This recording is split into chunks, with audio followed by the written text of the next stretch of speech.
प्रीतम नामक गांव में सुनीता अपने 2 बच्चों और पति सुरेश के साथ रहती थी। सुनीता का परिवार बहुत गरीब था। सुनीता का पति मजदूरी करता था और उसका घर उसके पति के मजदूरी से आए पैसों से ही चलता था। उन्हें एक वक्त की रोटी भी बहुत मुश्किल से मिलती थी। सुरेश की माँ बहुत बीमार रहती थी। उनकी जिंदगी ऐसे ही चल रही थी। एक दिन अचानक उसका पति बीमार हो जाता है और पैसों की कमी होने के कारण उसे इलाज नहीं मिल पाता है, जिसके कारण उसकी मौत हो जाती है। सुरेश का एक भाई होता है जो बहुत मतलबी और चालाक आदमी है। उसका नाम शाम होता है। उसने अपने भाई की मौत के बाद थोड़े दिन सुरेश के बच्चों और उसकी पत्नी और उसकी माँ का ख्याल रखने का दिखावा किया, और थोड़े दिनों बाद शाम अपनी माँ से सुरेश की खेती बाड़ी की जमीन को धोखे से हथिया लेता है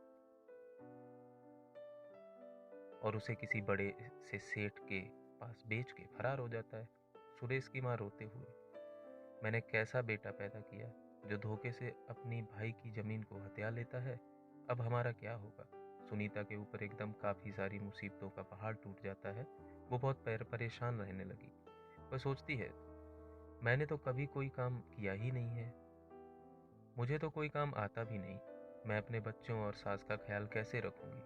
भगवान ने यह अन्याय हमारे साथ क्यों किया। घर का एकमात्र सहारा दूर कर दिया। कुछ दिनों के बाद खाने का जो सामान थोड़ा बहुत पड़ा था वो भी खत्म हो गया। अब घर में खाने के लिए ना ही राशन था और ना ही राशन खरीदने के लिए पैसे। सुनीता ने अपनी सास से कहा, माँ जी, घर में जितना राशन था और जितने पैसे थे वो सारे खत्म हो गए हैं। कुछ दिन तो बीत गए, पर अब आगे के लिए कुछ सोचना पड़ेगा। थोड़े दिनों तक उन्होंने आस पड़ोस के लोगों के कारण अपना गुजारा किया, पर धीरे धीरे लोगों ने उन्हें उनके हालत पर छोड़ दिया। सुनीता अपने बच्चों से कहते हुए, बच्चों, आज घर में थोड़ा सा ही राशन पड़ा है जिससे आज का ही खाना बन सकता है, और फिर कल से मुझे काम ढूंढने जाना पड़ेगा। मैं बहुत परेशान हूँ कि मैं किसके सहारे तुम्हें छोड़कर जाऊंगी। तुम्हारी दादी का ख्याल कौन रखेगा। सुनीता अपने बच्चों और दादी को खाना देती है और थोड़ा सा खाना अपने लिए बचाकर खा रही होती है कि वो देखती है उसके घर के बाहर कोई बुढ़िया खड़ी है।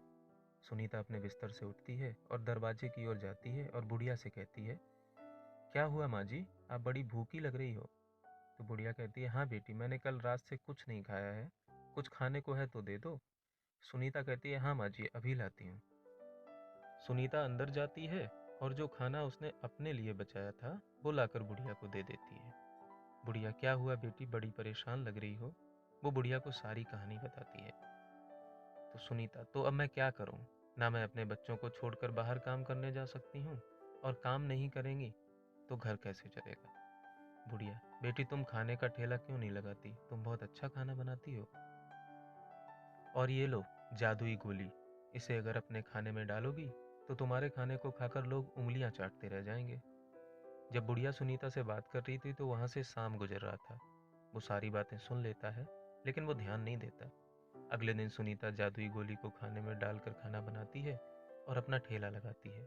ठेला और अपने बच्चों की मदद से वो ये बात पूरे गांव में फैला देती है।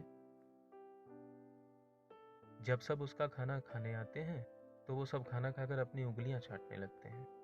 सब उसके खाने की तारीफ कर रहे थे। कोई आदमी कहता है, वाह क्या खाना बना है, खाकर मजा आ गया। ऐसे ही वो अपना खाना बनाती और उसे बेचती। उसका काम चल गया था, उसकी अच्छी कमाई हो रही थी। एक दिन उसके ठेले के पास से शाम गुजरता है और कहता है, लगता है कि ये जादुई गोली का कमाल है, क्यों ना मैं भी वो जादुई गोली चुराकर मैं भी अपना ठेला लगा लूं।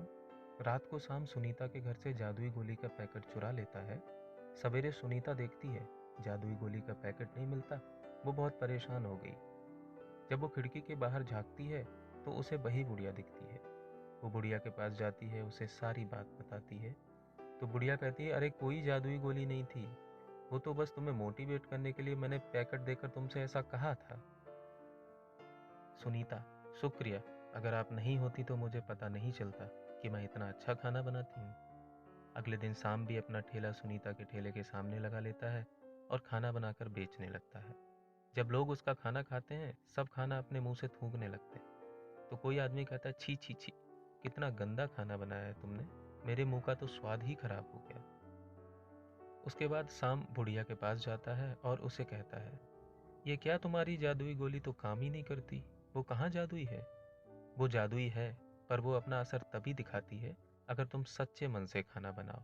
तुमने चोरी की और लालच के लिए गोली का पैकेट चुराया, इसलिए गोली ने अपना असर नहीं दिखाया। शाम, मुझे अपनी गलती का एहसास हो चुका है, मुझे माफ़ कर दो। तो बुढ़िया कहती है, मेरे से माफ़ी मत मांगो, सुनीता से मांगो। फिर अगले ही दिन शाम सुनीता के घर जाकर उससे माफ़ी मांगता है और जो धन उसे ज़मीनों को बेचकर प्राप्त हुआ था उसे अपनी माँ को दे देता है। दोस्तों, आपको ये कहानी कैसी लगी?